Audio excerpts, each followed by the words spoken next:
하나님 말씀 봉독하겠습니다. 오늘 말씀은 사도행전 5장 1절에서 5절 말씀입니다. 신약성경 194쪽입니다. 제가 봉독하겠습니다. 아나니아라 하는 사람이 그의 아내 삽비라와 더불어 소유를 팔아 그 값에서 얼마를 감춤해 그 아내도 알더라. 얼마만 가져다가 사도들의 발 앞에 두니 베드로가 이르되 아나니아야, 어찌하여 사탄이 내 마음에 가득하여 내가 성령을 속이고 땅값 얼마를 감추었느냐. 땅이 그대로 있을 때는 내 땅이 아니며 판 후에도 내 마음대로 할 수가 없더냐. 어찌하여 이 일을 내 마음에 두었느냐. 사람에게 거짓말한 것이 아니요 하나님께로다. 아나니아가 이 말을 듣고 엎드려져 혼이 떠나니 이 일을 듣는 사람이 다 크게 두려워하더라. 아멘. 사도행전 4장을 보면은요, 초대교회 성도들은 서로 사랑하고 서로 보살피고 서로 나누는 삶을 살았다고 합니다. 오늘날의 교회들이 도저히 따라갈 수 없는 그런 교회였습니다. 그래서 안 믿는 사람들이 이들을 보고 도대체 어쩌면 저렇게 할 수가 있을까? 그렇게 궁금해할 정도였습니다. 그렇게 할 수 있었던 이유가 32절, 4장 32절을 보면 나와 있습니다. 뭐라고 나와 있냐면 믿는 무리가 한 마음과 한 뜻이 되었다. 이렇게 말하고 있습니다. 교회의 영적 연합을 의미합니다. 여러분, 많은 사람들이 기도할 때 우리 교회가 한 마음 한 뜻이 되게 해 주시옵소서 이렇게 기도하는 것을 많이 듣습니다. 그런데 이거 쉬운 일이 아닙니다. 말처럼 쉬운 일이 아닙니다. 사람은 다 다른 생각을 하고 있습니다. 또 같은 생각이라고 할지라도 다른 방법으로 생각을 합니다. 그래서 한 마음 한 뜻이 된다고 하는 것은 대단히 어려운 일입니다. 근데 초대교회는 그랬다는 것입니다. 초대교회 성도들이 한 마음과 한 뜻이 되었기 때문에 자연스럽게 서로를 사랑하고 보살필 수 있었습니다. 어떻게 보살폈냐면요, 그 당시에 이스라엘 서민들은요 절대 다수가 가난했다고 그래요. 보통 사람들이 다 가난했다는 거예요. 가난한 사람들이 따로 있는 것이 아니라 절대 다수의 사람들이 가난했다는 것입니다. 그런데 교회에 나가면 모든 물건을 서로 통용하고 자기 재물을 조금이라도 자기 것이라 하는 이가 없더라. 이렇게 성경은 이야기하고 있습니다. 또 34절을 보면 그 중에 가난한 사람이 없으니 이는 밭과 집 있는 자는 팔아 그 판 것의 값을 가져다가 사도들의 발 앞에 두매 그들이 각 사람의 필요를 따라 나누어 줌이라 그랬습니다. 가난한 사람이 수도 없이 많았지만 밭이 있고 집이 있는 사람들이 그것을 팔아서 가난한 사람들과 나누었다는 겁니다. 초대교회는 자신보다 더 가난하고 어려운 형제들을 생각하면서 재물을 함께 나눔으로 사랑을 실천했습니다. 그래서 먹을 것, 입을 것을 걱정하는 사람이 없었다는 겁니다. 이거는 누가 강제로 시킨 거 아닙니다. 교회에서 사도들이 강제로 시킨 것이 아니고 자발적으로 그렇게 실천을 했다는 거예요. 또 이것은 교회의 회원이 되기 위한 조건도 아니에요. 전에 어떤 이단들은 공동체를 이루고 그리 들어오라고 하면서 가진 거 다 팔아서 바치고 들어오라고 했어요. 초대교회는 그것이 조건이 아니었어요. 모든 성도들이 또 그렇게 한 것도 아니고 하고 싶은 사람만 자원해서 그렇게 했다고 합니다. 그렇게 나눌 수 있었던 이유를 성경은 뭐라고 하냐면 한 마음과 한 뜻이 되었기 때문이다. 영적으로 연합했다는 겁니다. 또 성령이 충만했기 때문에 그렇게 할 수 있었던 것이죠. 36절을 보면 그런 사람들 중에 가장 모범적인 사람으로서 바나바라고 하는 사람을 소개하고 있어요. 바나바는 자신의 밭을 팔아 그 값을 가지고 사도들의 발 앞에 두었다. 이렇게 이야기하고 있습니다. 그러니까 그 많은 성도들이 엄청나게 많았죠. 처음에 전도했을 때 3,000명이 모였고 또 그 다음에는 수가 늘어나서 남자만 5,000명이 되었다 그랬거든요. 그 많은 사람들이 부족함이 없이 나누어 썼다고 하면 한두 사람이 이런 일을 하지 않았을 거예요. 여러 사람이 이런 일을 했을 거예요. 그런데 유독 그 중에 바나바라는 이름만 거론되고 있어요. 왜 그러냐면 이 성경이 쓰여질 때는 훨씬 훗날 쓰여졌겠죠. 그때 쓰여졌을 때 이미 바나바가 교회의 지도자로서 존경을 받고 있었거든요. 그래서 바나바를 여기서 미리서 소개를 하고 있는 거예요. 그러니까 성도들이 이 사도행전을 읽을 때는 바나바 사도 바나바가 저런 분이었구나 이렇게 알 수 있도록 이렇게 여기에서 바나바의 이름을 거론한 것입니다. 사도행전을 기록한 누가라고 하는 사람도 바나바를 대단히 존경했던 것 같아요. 그래서 여기서 바나바의 이름을 특히 거론한 겁니다. 이 사건으로 인해서 교회에서 바나바는 존경받는 사람이 되었지요. 오늘 본문 5장 1절을 보면은 땅을 팔아서 헌금한 사례가 하나가 더 나옵니다. 아나니아 부부의 이야기입니다. 1절을 보면 아나니아라 하는 사람이 그 아내 삽비라와 함께 밭을 팔아서 그중 일부를 감추고 일부만 헌금했다고 합니다. 여러분, 옛날이나 지금이나 교회에는 불순한 동기를 가진 사람들이 있어요. 우리 교회는 그런 분은 없지만 선거 때만 되면 정치인들이 표를 얻으러 오기도 하고 또 장사 속으로 큰 교회 일부러 나가기도 하고 그런 사람들도 있잖아요. 아나니아도 불순한 동기가 마음에 있었던 것 같아요. 그 불순한 동기가 뭘까요? 주목받고 인정받고 싶은 마음, 명예욕이죠. 바나바는 헌금을 함으로 주목을 받았지만 아나니아는 주목받기 위해서 헌금을 했다 그 말입니다. 여러분, 바나바가 밭을 팔아서 사도들 발 앞에 두었을 때 그것을 본 그 앞에 있었던 많은 사람들이, 많은 성도들이 감탄했을 겁니다. 바나바의 헌금은 그 후로도 한동안 사람들의 이야기거리가 되었겠지요. 그리고 사람마다 다 칭찬을 했을 것이고요. 아나니아 부부도 그 이야기를 들었을 것 아닙니까? 어쩌면 바나바가 헌금했을 때 그 자리에서 그것을 보고 있었을지도 몰라요. 그래서 아나니아도 바나바처럼 인정받고 존경받고 싶은 그런 마음이 있었단 말이죠. 그런데 문제는 그 마음속에 그런 마음만 있는 것이 아니라 돈에 대한 욕심도 있었다는 거예요. 존경도 받고 싶고 돈은 아깝고. 그러면 이 두 가지를 다 충족시킬 수 있는 방법이 뭘까요? 존경은 받고 싶고 돈은 아깝고. 그래서 생각한 것이 거짓말이에요. 거짓말.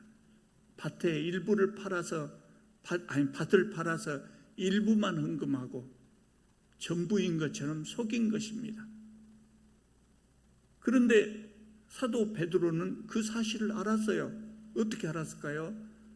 베드로는 성령이 충만한 사람이었기 때문에 성령께서 주신 통찰력으로 아나니아 부부의 거짓을 간파한 겁니다. 그리고 꾸중합니다. 3절 4절의 내용이 그것입니다. 좀 길지요? 뭐라고 꾸중하냐? 내용은 그겁니다. 밭을 꼭 팔아서 바쳐야 되냐? 안 바쳐도 된다. 바치고 싶다고 해서 다 바쳐도 되냐? 다 바쳐야 하냐? 조금만 바쳐도 상관없다. 다 그 뒷마음 아니냐? 그런데 왜 성령을 속였느냐? 이것은 사람들한테 거짓말한 것이 아니라 하나님을 속인 것이다. 그렇게 꾸중을 했어요. 5절을 보면 이 말을 듣고 아나니아가 그 자리에서 그냥 죽었답니다. 베드로가 죽인 것 아니죠. 베드로가 아나니아를 벌해주시라고 기도하지도 않았어요. 성령께서 심판을 하신 것입니다. 무서운 일이 일어난 겁니다. 여러분, 아나니아가 지은 죄가 무엇입니까? 인색함이 아닙니다. 예. 전부를 바쳐야 하는 것도 아니고 일부만 바쳐도 되고. 아나니아가 자기 마음대로 할 수 있어요. 예. 전혀 바치지 않는다 해도 누가 말할 사람도 없어요. 그때 사도들은 요새 타락한 목사들처럼 헌금을 강요하지 않았지 않습니까? 그러니까 인색한 것이 아나니아의 죄가 아니단 말이에요. 일부만 바치고 일부는 안 바쳤다. 이것이 아나니아의 죄가 아니단 말이에요. 무엇이 죄입니까? 하나님을 속인 것이다. 하나님을 속인 것. 아나니아 부부가 교회에서 그런 거짓된 행동을 할 수 있었던 것은 하나님도 모를 것이다. 하나님도 속일 수 있다고 생각했기 때문이죠. 그래서 베드로는 이것을 성령을 속인 죄라고 말한 것입니다. 참 안타까운 일이에요. 여러분들은 이 구절을 읽을 때 어떤 느낌을 받으시는지 모르겠지만 저는 참 안타깝다고 생각했어요. 아나니아 부부도 하나님을 믿으려고 교회에 나왔을 것입니다. 그래서 안타까운 마음이에요. 꼭 죽어야 했을까?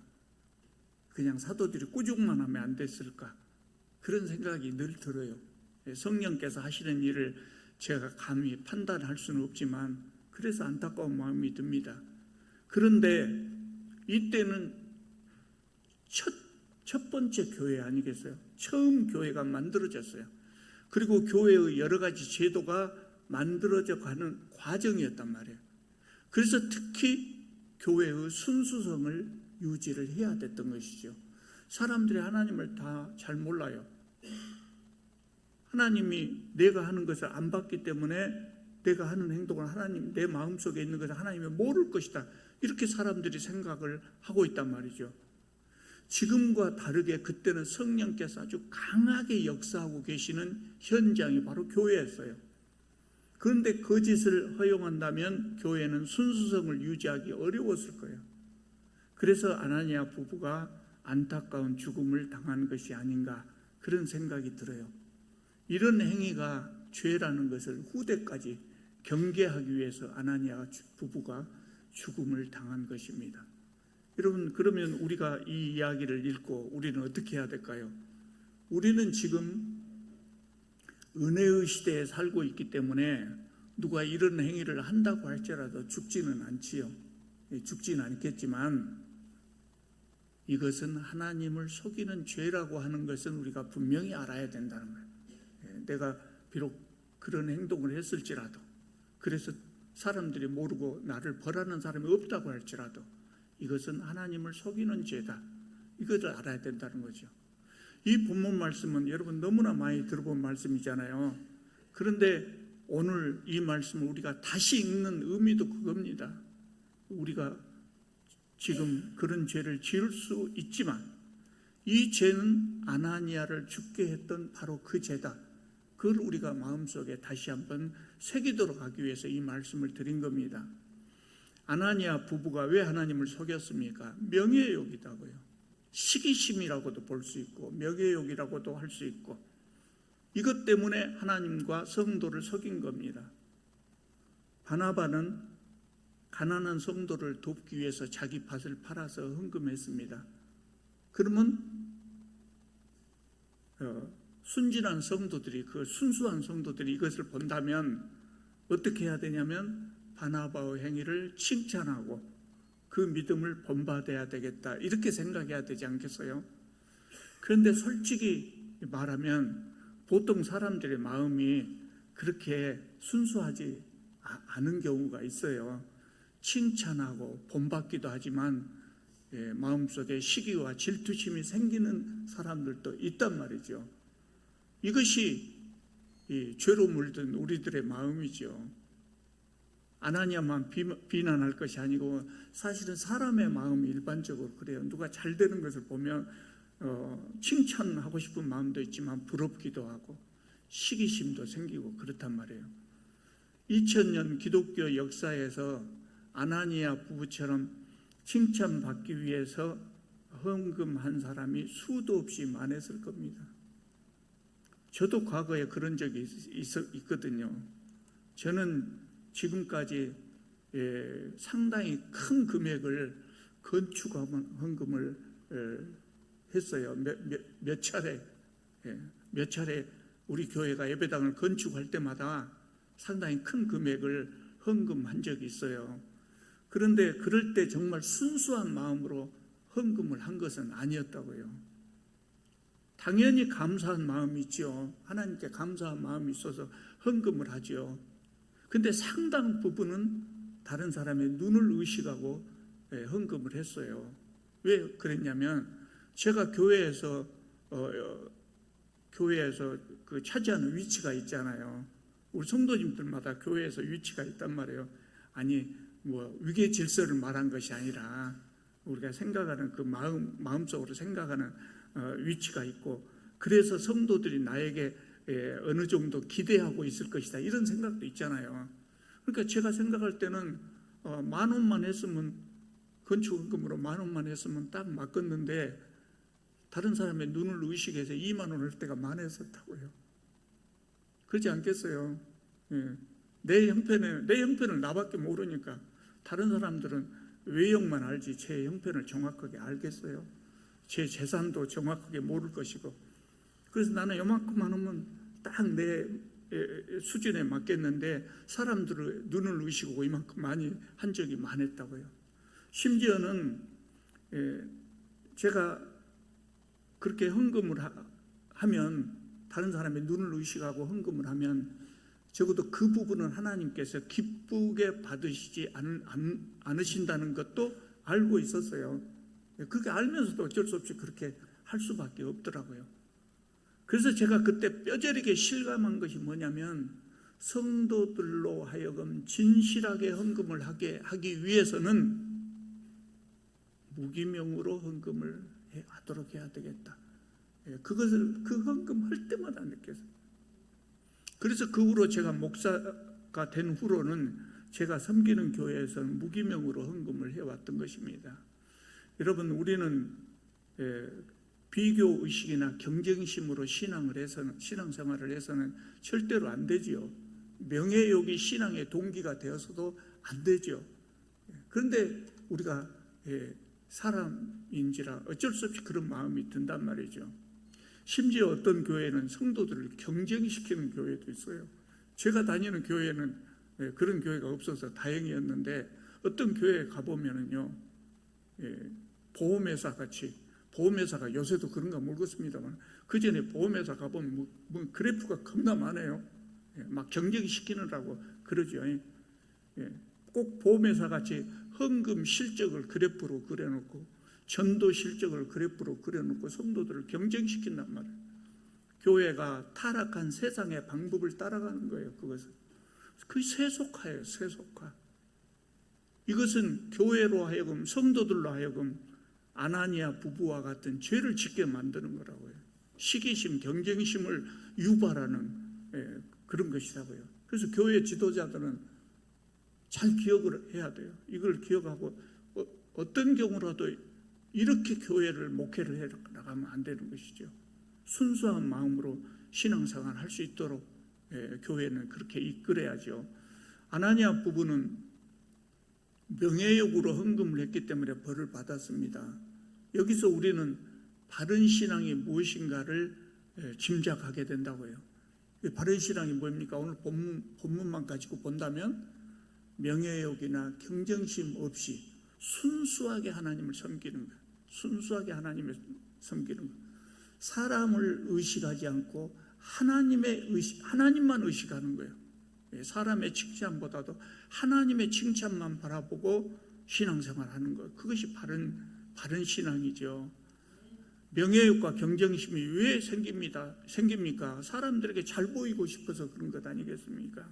그러니까 우리는 사람들에게 잘 보이기보다는 하나님의 인정을 받는 것에 우리의 최종적인 신앙의 목표를 둬야 된다고요. 자꾸 안 그러고 싶은 마음이 있어도 늘 그것을 되새겨야 돼요. 우리가 다른 사람을 바라보는 자세도 마찬가지입니다. 저 사람은 어떻게 신앙생활을 저렇게 잘할까? 저 사람은 왜 저렇게 신앙생활을 못할까? 함부로 판단을 해서는 안 된다. 우리는 밖으로 드러나는 것밖에 볼 수가 없단 말이죠. 밖으로 드러나는 것만 봐요. 그 마음, 그 사람의 마음은 볼 수가 없단 말이죠. 그래서 다른 사람의 신앙을 함부로 판단할 수는 없는 것이죠. 그 마음속에 정말 하나님과 바른 관계가 맺어져 있을 수도 있기 때문에 그런 것이죠. 잘하는 사람은 겉으로 보기에 잘하는 사람은 칭찬해도 괜찮아요. 외형만 보고 칭찬하는 것은 외형만 보고 칭찬해도 괜찮아요. 근데 잘못한 사람은, 신앙생활을 잘못하는 것처럼 보이는 사람은 외형만 보고 비난을 해서는 안 되죠. 우리에게 보이지 않지만 그 사람이 아주 잘하고 있을 수도 있단 말이죠.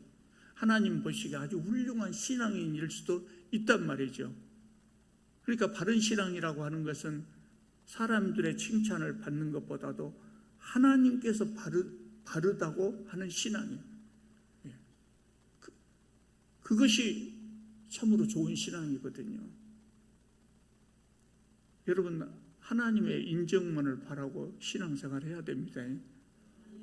그럴 수 있을까요? 쉽지 않아요. 목사들도 쉽지 않아요. 여러분, 설교 중에 제일 좋은 설교가 어떤 설교일까요? 설교 잘한다. 그런 목사는 어떤 설교를 해서 잘한다는 칭찬을 받을까요? 그것도 하나님이 보시기에 옳고 바른 설교, 그것이 진짜 좋은 설교거든요. 그런데 그것만 바라고 우리가 설교자들이 설교를 해야 되지만 사람들의 칭찬을 받기를 원하는 마음이 있거든요. 설교자들도. 그러니까 이게 쉽지 않아요. 하나님의 인정만을 받아야 되겠다. 이게 쉽지 않아요. 늘 마음에 되새겨야 돼. 여러분, 아나니아 사건 이후로 교회가 어떻게 되었을까요? 아나니아 사건 이후로 교회가 더 잘 됐을까요? 안 됐을까요? 12절을 한번 보시겠습니까? 5장 12절. 사도들의 손을 통하여 민간의 표적과 기사가 많이 일어나매 믿는 사람이 다 마음을 같이하여 솔로몬 행각에 모이고 그 나머지는 감히 그들과 상종하는 사람이 없으나 백성이 칭송하더라 그랬어요. 사도들이 표적과 기사를 많이 일으키니까 많은 사람들이 존경했다는 거예요. 존경하긴 했지만 감히 성전에 나와서 사도들과 함께하는, 성경에는 상종이라고 표현했죠. 사도들과 상종하는 것을 쉽게 하지 못했다는 거예요. 사람들이 아나니아 부부처럼 나도 벌을 받을까? 내 마음도 사도들이 다 알지 않을까? 그럼 나도 벌 받지 않을까? 그것이 두려워가지고 교회에 나와서 사도들과 감히 상종하려고 하지 못했다는 것이에요. 그래서 어떻게 되냐? 아나니아 부부 일로 인해서 교회에서 신자인 척 했던 사람들, 교회 가면 먹을 것을 준다 하더라. 그래서 나오는 사람들 다 교회를 떠나고 진실한 사람들만 남았다는 거예요. 그 하반절에 감히 그들과 상종하는 사람이 없으나, 그 말이 바로 그 말이에요. 그렇게 사람들이 두려움을 갖고 있었음에도 불구하고 14절을 보면 믿고 주께로 나아오는 자가 더 많으니 그랬어요. 더 많으니. 믿는 자들의 수가 점점 더 많아졌는 거예요. 15절 16절 한번 봐볼까요? 그때 사도들이 얼마나 참 대단했는가 나옵니다. 심지어 병든 사람을 메고 거리에 나가 침대와 요 위에 누이고 베드로가 지나갈 때 혹시 그의 그림자라도 누구에게 덮일까를 바라고, 그림자라도 덮이면 나을까 했다고 말입니다. 예루살렘 부근에 수많은 사람들도 모여 병든 사람과 더러운 귀신에게 괴로움 받는 사람을 데리고 와서 다 나음을 얻으니라 그랬어요. 얼마나 대단합니까? 대단한 교회였던 사도, 처음 교회는.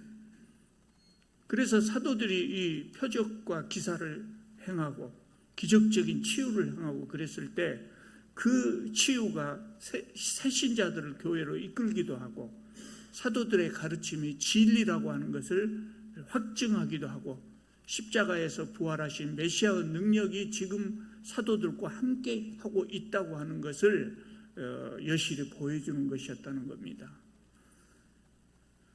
여러분, 우리가 이상적인 교회로 여기는 그 교회가 초대교회잖아요.